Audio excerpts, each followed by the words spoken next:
Bismillahirrahmanirrahim. Assalamualaikum warahmatullahi wabarakatuh. Alhamdulillah, wassalatu wassalamu ala rasulillah wa ala alihi wa sahbihi wa man wala wa ba'du.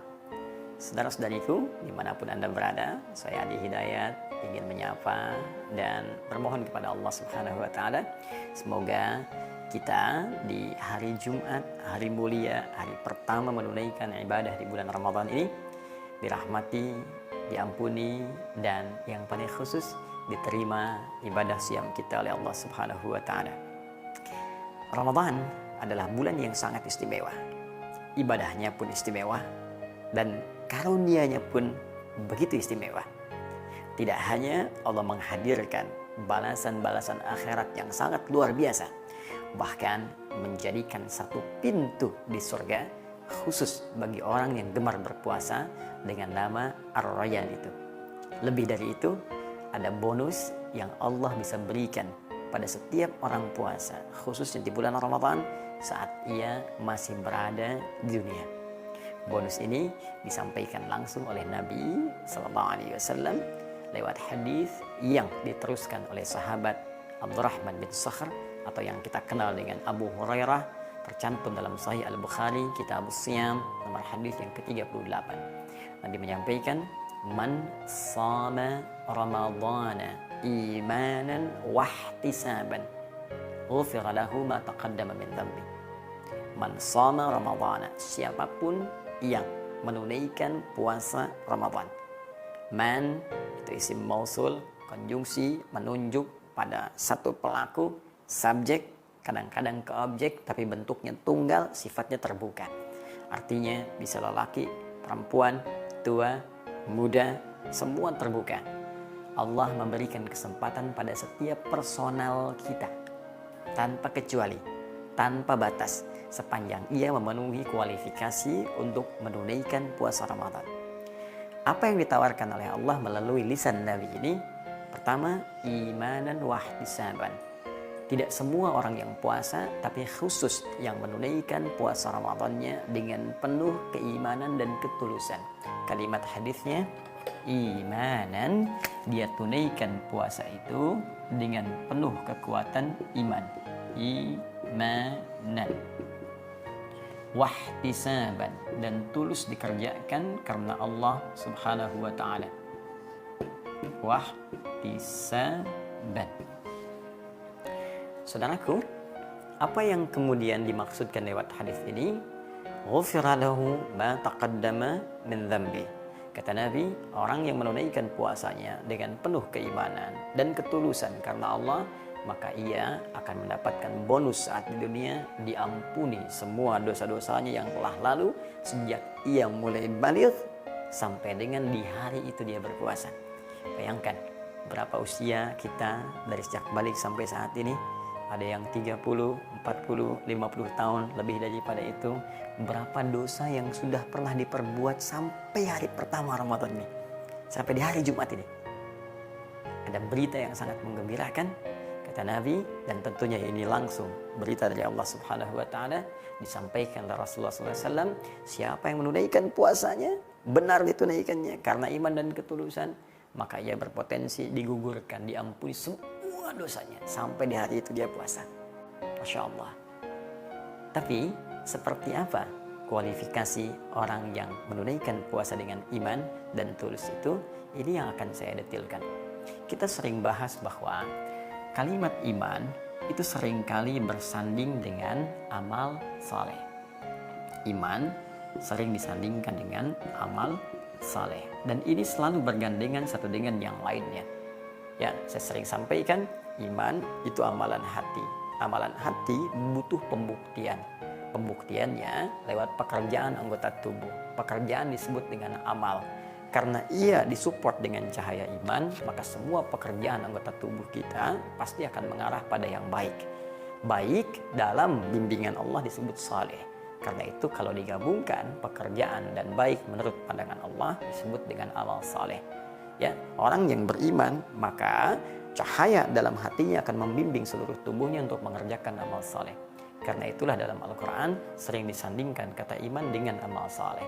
Wal 'asr innal insana lafi khusr illal ladzina amanu iman wa amilus solihat. Iman bersanding dengan amal saleh. Dalam rumus tafsir, jika ada ayat dalam Al-Quran atau bahkan keterangan Nabi Sallallahu Alaihi Wasallam menyebutkan kata iman dalam bentuk apapun, bisa kata benda kah, kata kerja kah, jika dia bersanding dengan amal soleh, maka ini struktur dasarnya. Amal soleh sebagai pembuktian dari iman.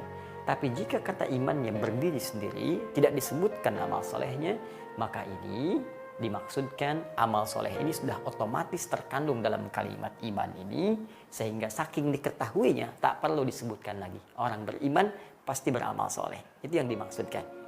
Ya, seperti firman Allah Subhanahu wa taala di Quran surah ke-52 ayat 21. Surah At-Tur ayat 21 Allah firmankan, "Walladzina amanu wattaba'athum dzurriyyatuhum alhaqna bihim dzurriyyatahum.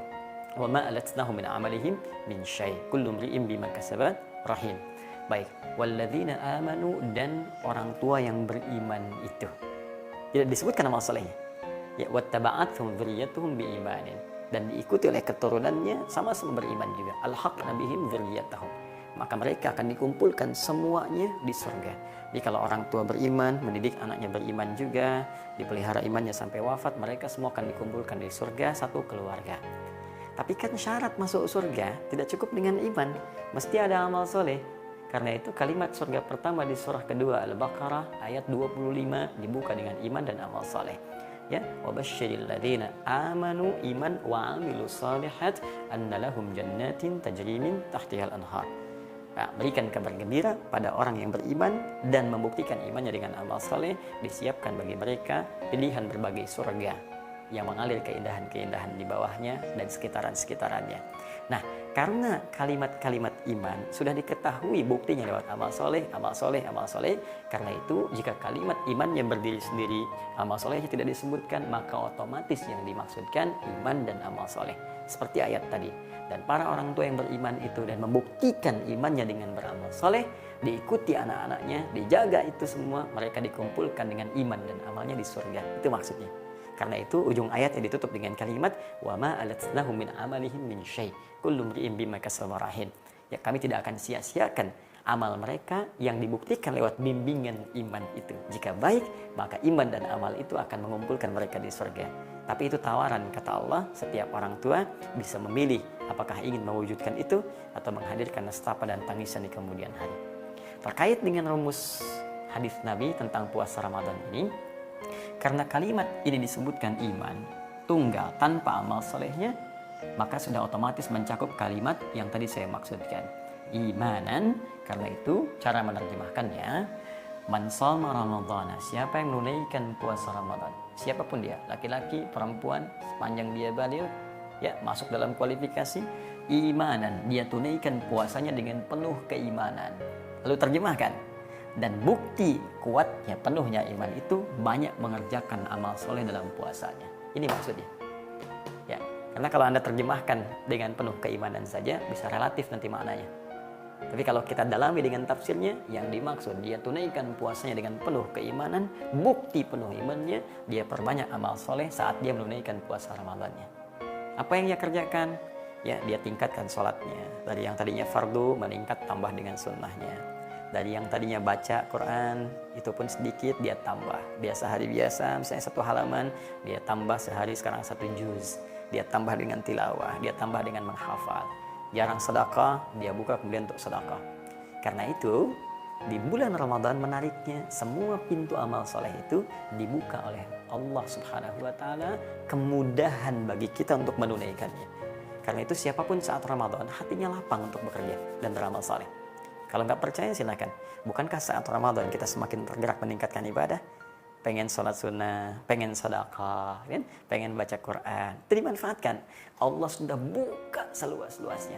Tinggal kita bagaimana kemudian mengoleksinya dan mengumpulkan amalan yang berkualitas di hadapan Allah. Jadi ini poinnya. 1, isi ibadah Ramadan kita dengan banyak beramal soleh.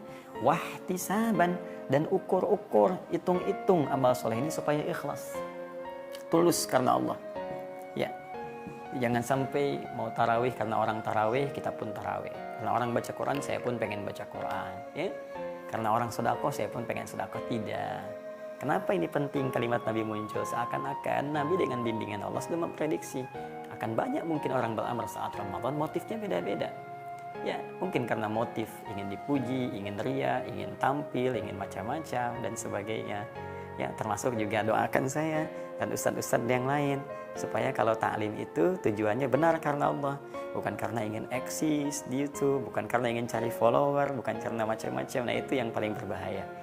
Ya, jadi ukurannya kalau kita bisa beramal dengan baik, dilakukan dengan tulus, maka dua hal ini cukup kemudian menggetarkan arsy dan menjadikan Allah memberikan anugerah terindah dalam hidup kita dan petualangan kehidupan kita di dunia ini dengan mengampuni semua dosa-dosa kita yang pernah kita kerjakan saat di puasa itu.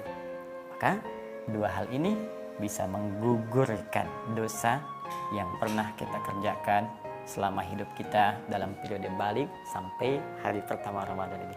Siapa yang tidak berminat? Kalau Anda bertanya, masa sih Ustadz? Nah, sudah kaidah ini tuntas. Kalau sudah Allah yang sampaikan, Nabi yang kemudian menyampaikan, menegaskan kembali atas petunjuk Allah itu, maka tidak perlu ada keraguan. La raiba fi, jangan pernah ragukan. Kalau masih Anda ingin logikakan, sederhana teman-teman sekalian, amal soleh ini kan banyak sifatnya. Di Ramadan dilipat gandakan. Yang biasanya 10 jadi dilipat gandakan 10 lagi jadi 100, ya. Karena dilipat gandakan, maka setiap yang kita kerjakan pahalanya lebih banyak.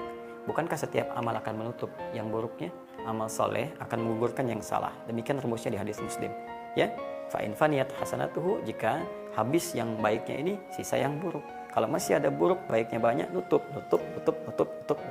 Ini dosa-dosa kita yang lama-lama itu dengan taubat kita, ya, diterima oleh Allah Subhanahu wa taala, dan amal-amal soleh yang kita kerjakan menutup dosa-dosa kita. Tutup. Apalagi kemudian kita bertobat di hadapan Allah Subhanahu wa taala, maka seketika itu hilanglah kesalahan-kesalahan, dosa-dosa yang sebelumnya sempat tertuliskan. Ini anugerah yang paling besar yang mungkin kita dapati di hadapan Allah Subhanahu wa taala. Lantas pertanyaannya, jika kita berpeluang mendapatkan ini, apa ciri-ciri orang yang sudah digugurkan dosanya oleh Allah Subhanahu wa taala? Tadi Nabi mengatakan, siapa yang berpuasa Ramadan dengan penuh kekuatan iman, dibuktikan dengan mengerjakan banyak amal soleh, dikerjakan dengan ikhlas, maka itu berpeluang menjadikan Allah mengampuni semua dosanya. Pertanyaan kita, ya Rasulullah, ya Allah, apa ciri-ciri orang yang diterima puasa itu sampai dia mendapatkan ampunan dari Allah? Bagaimana tandanya orang yang dapat ampunan dari Allah? Itu yang akan kita bahas esok hari menjelang berbuka, insya Allah. Hadi hidayah. Assalamualaikum warahmatullahi wabarakatuh.